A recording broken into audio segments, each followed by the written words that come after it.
Welcome to Destination Eat Drink, the travel channel for foodies. I'm Brent. I'm an American living in Portugal. Today we're on our way to Lisbon, but we're in our town of Setúbal at Tradicoish, I think is the name of this place. It's a brand new cafe here, and it's near the train station, so that's why we're coming here on our way to Lisbon. Today we're going to do a video about things that Portugal does better than the United States. After living in Portugal for 3 years, I have a few thoughts. And before the Americans get it all up in a knot, know that next month I'll be doing a video about things that America does better than Portugal. So we're going to be fair. The first thing that I would like to point out is that Portugal has a better work-life balance and a better lifestyle, in my opinion. So remember, this is some of this will be data-based, but a lot of this is just opinion-based. So this is what I think, but the data does back me up. On average, Portuguese work 3 to 4 hours less per week than the average American. So they work less and they know how to relax. So when you come to a cafe, there is very little of the grab a coffee and screw out the front door. Sit down, relax, visit with your friends. People in Portugal would never consider eating their lunch at their desk and wolfing it down in 15 minutes and getting back to work. Lunch takes at least an hour, a lot of times 2 hours. And that's why if you hire someone to come to your house to do some work, never schedule them for after lunch, because lunch could take a couple hours and who knows when they're going to show up, and maybe they had some wine with their lunch. So you don't want to do that. What I got was this little cookie called an essish. This is a cookie that's from this area, and it's perfect for dunking in your coffee. Karen spotted the mini pastel de nata. Love the minis. I talked about that in my video about pastel de natas. But these are fabulous. Crispy, delicious. So, we could go and rush to catch our bus or our train, but we're going to relax and savor it and enjoy the laid-back Portuguese lifestyle.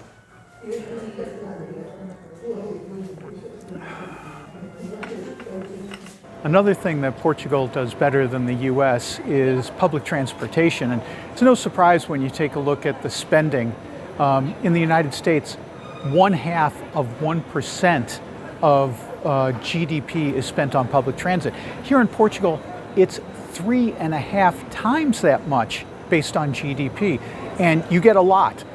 There's excellent buses and trains and trams. You can see the Lisbon tram, famous tram behind me, but when you come to Lisbon, you've got a great subway, world-class subway system. You've got buses, you've got elevators that take you from the lower part of the city to the upper part of the city. So it's really great, and for us, we definitely take advantage of it, because we buy a monthly pass for just 40 euros. And that covers not only our city, that's connected great with a bus, but also the whole metropolitan region.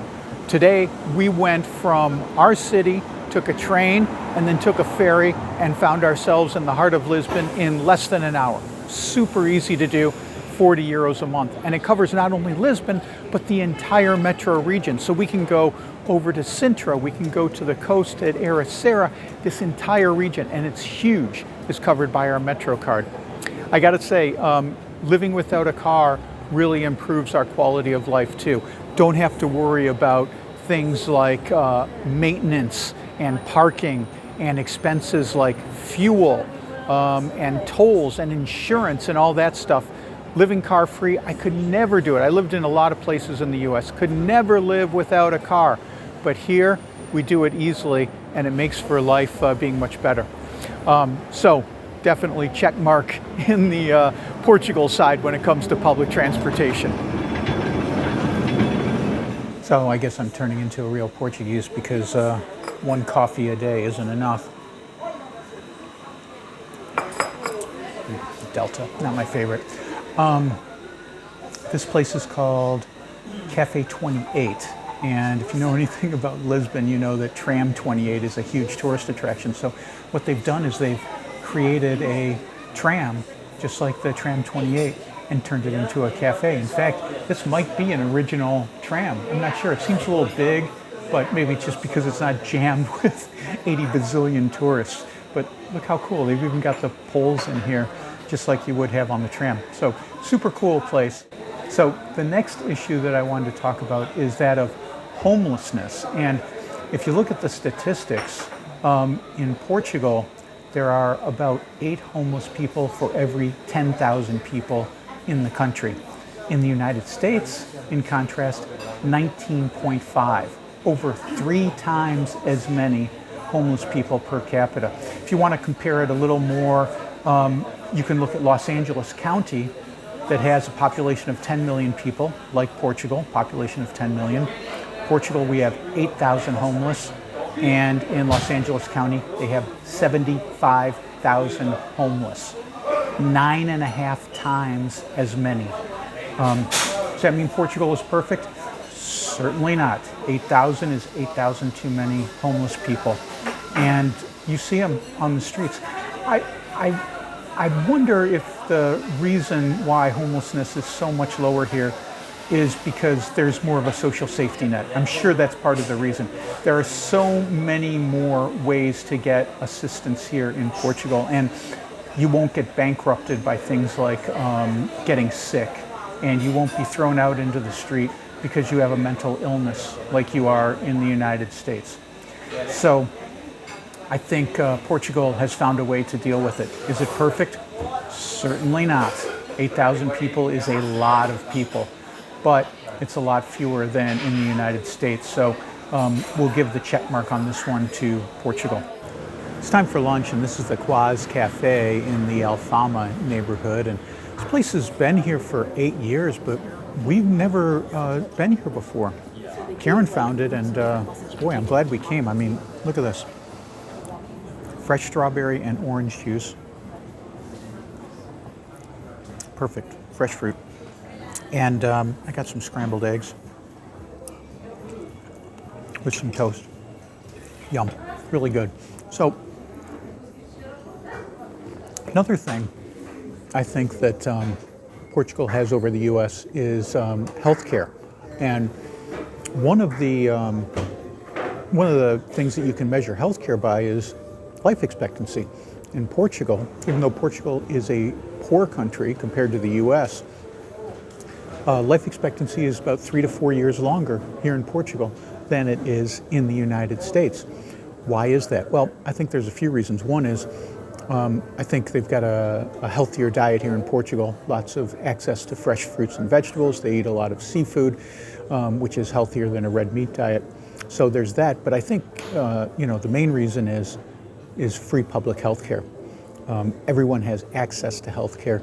And I can say for me personally, I've used the healthcare system here much more than I did in the United States. And that's just because there wasn't, even though we had good health insurance, there just wasn't as much access to it. And it was so expensive, even with employer provided health care. The copays and the deductibles, man, $5,000 to $10,000 a year before you ever even get to use any of the health care. Extraordinary. Here, if you'd use the public system, it's free. We don't, although I have used public hospital before, and the experience was very, very good. But we use private health insurance. And so we go to a private hospital, see private doctors, private specialists. If there's surgery, go to a private surgeon. And the cost for that is about $225 a month for 2 people. So, I mean, $225 won't get you anything in the US. I mean, we were paying multiple times more than that when we were in the US, and that was a few years ago. You know, we've been in Portugal for a while now. So what's the healthcare like? Well, it's very good. One of the reasons we use the private system is because we have much more access to English-speaking doctors, which is important. I mean, my Portuguese ain't good enough, especially when you're talking about healthcare, to get by. So we use the private system, and the doctors are very good. The equipment is state-of-the-art, and you know, these folks are really good professional healthcare providers. So there you go.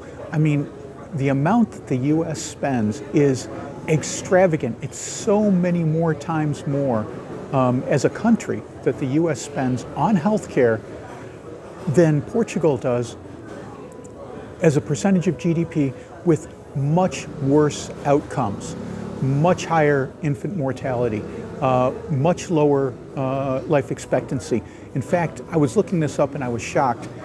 The United States has not recovered their life expectancy since COVID. You know, during COVID, life expectancy dropped off quite a bit, and the US has still not got back to pre-COVID levels. Portugal, on the other hand, had just a tiny dip during COVID, and they've gone past and surpassed that as far as life expectancy goes. So there you go.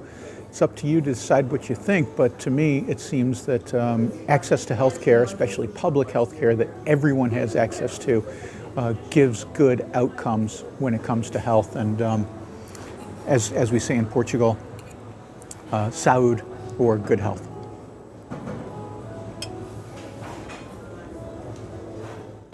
This is the Martim Moniz neighborhood in Lisbon, and most tourists don't come here except if they're looking to pick up the 28 tram, because this is where it starts. And if you want to get on the 28 tram, this is one of the better places to get it, because a lot of times 28 tram doesn't stop if it's full. So you may be sitting at a stop thinking you're going to get the 28 tram, and it just whizzes right by you because they're full. They got no room for you.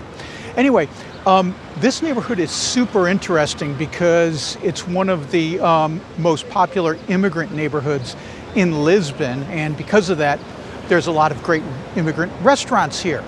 And that's why I wanted to film here, because I want to talk about immigration a little bit. Now, you might be surprised to learn that 9% of the population of Portugal is foreign-born. Most of those people are from Brazil, but also from Africa and other former colonies of Portugal. You compare that to the United States, guess? 15%, much higher, surprisingly.